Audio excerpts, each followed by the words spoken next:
Hey guys, it's me, Roger. If you know me, of course, if you probably know me if you're watching this. I just wanted to do a deep dive into Jonah.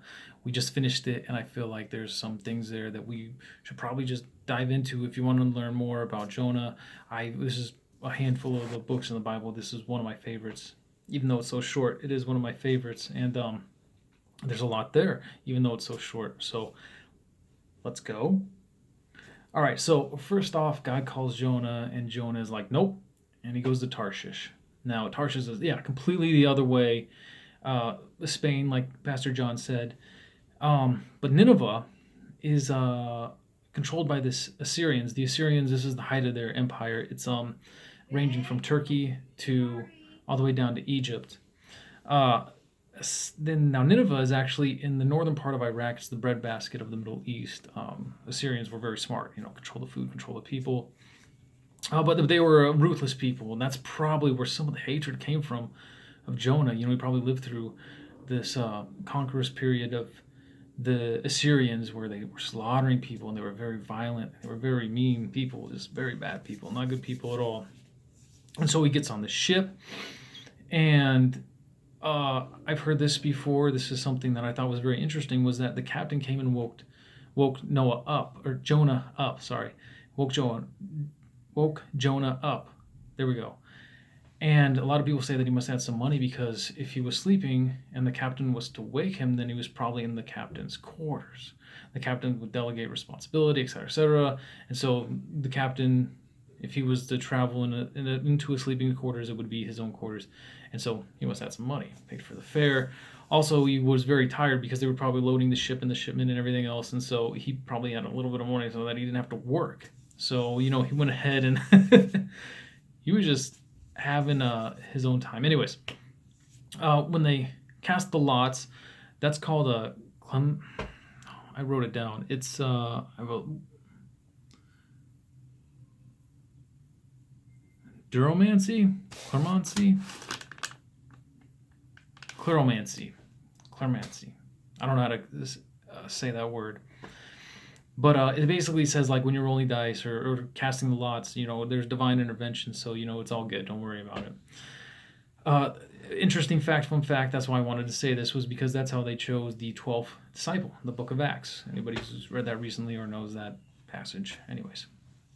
So then we get to chapter 2 after they throw him in and the fish swallows him, and we get to the part where Jonah talks about his death and God bringing him back to life. I know. Now you're saying, what? Yes, exactly. Here I'll just start on chapter 2, verse 5, King James version. I love King James version. There's dynamic and then there's formal, dynamic and formal translations. One is for easy reading, the other is more literal. I think King James, English Standard. Then there's the NLT and the NIV. Anyways, doesn't matter. None of this matters. So, verse 2, or chapter 2, verse 5. The waters compassed me about even to the soul. The depth closed me around about. The weeds were wrapped around my head. I went down to the bottoms of the mountains. The earth with her bars was about me forever. Yet hast thou brought up my life from corruption, O Lord my God. When my soul fainted within me, I remembered the Lord, and my prayer came in unto thee, into thine holy temple. So he's literally saying that he drowned, and the water encompassed him and drowned him, and the weeds were wrapped around his head. This is why I don't like the NIV or the NLT. Now, it says that in chapter 1, it says, unto the Lord, and he heard me out of the belly of hell, cried I. That's chapter 2, verse 2. In the NIV, it says from the realm of the dead. In the NLT, it says the land of the dead. But in the New King James Version, it says Sheol. In the English Standard Version, it says Sheol. And I like this term Sheol because we've seen this before in the Bible, and we have a semi-good explanation of what Sheol is and a description of Sheol. I'm nearing 5 minutes. I better hurry this up. What I don't like about the NLT and the NIV is that they don't talk about him specifically dying. And chapter 2, verse 5. They just say, water closed over me, the depths surrounded me. When the Hebrew word that's used in the middle of that sentence is nephesh. Nephesh, which is life, soul, essence. It drowned his essence, it drowned his soul. He died. And then you can't overlook the fact that says, when my soul fainted within me, I remembered the Lord.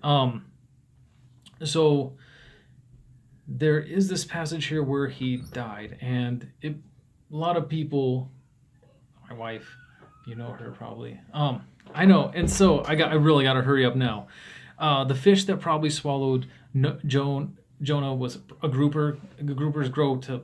There's these massive groupers that are like 800 pounds, and they can eat things that are the size of them. So people were like 5'1" back then. I don't know. Just they were smaller, and so like a 800-pound, 600-pound grouper could easily have swallowed them. Some people say whale. The throat passage of a whale is far too small. No way it could have handled a guy going down their throat. And some people just say it's complete allegory and myth. Anyways, it's just a story. So my best explanation is this: is that Jonah did have a near-death experience, and then he snapped back, and then he was just completely thankful of what God had did in this horrible, what seemed like a crappy situation to be in, but he's safe in the belly of this fish. And also, we got to remember that he was in there for 3 days, and then he was spit up onto the shore. What do you think about the 3 days? Jesus died for 3 days. Not only did Jesus die for 3 days, but we also know that Jesus went to Sheol in the 3 days that he was dead. Right? Is this all just mind-blowing to you? Nobody, it just blows my mind. And then, even then, I'll flip to Matthew, where it talks about the signs of the prophets, where it says, this is Jesus's words, all right? The certain of these scribes and the Pharisees answered, saying, Master, we would see a sign from thee. Yes, please. But he answered and said unto them, an evil and adulterous generation seeketh after a sign, and there shall no sign be given to it, but the sign of the prophet Jonas. For as Jonas was 3 days and 3 nights in the whale's belly, so shall the Son of Man be 3 days and 3 nights in the heart of the earth. Jesus himself had to point this stuff out and specify that that's the importance. There's something there. So I just thought that my wife's asking me to go get food. It's been 8 minutes. If you enjoyed it, it's really good. Also, I do like the NIV and the NLT versions of the plant that covers Jonah's head. The King James Version says gourd, but it's an unspecified plant after you look into it and the translation and everything else. Thank you. If you liked it, give a thumbs up or whatever you do. It's 8 minutes, way too long. Sorry. Bye.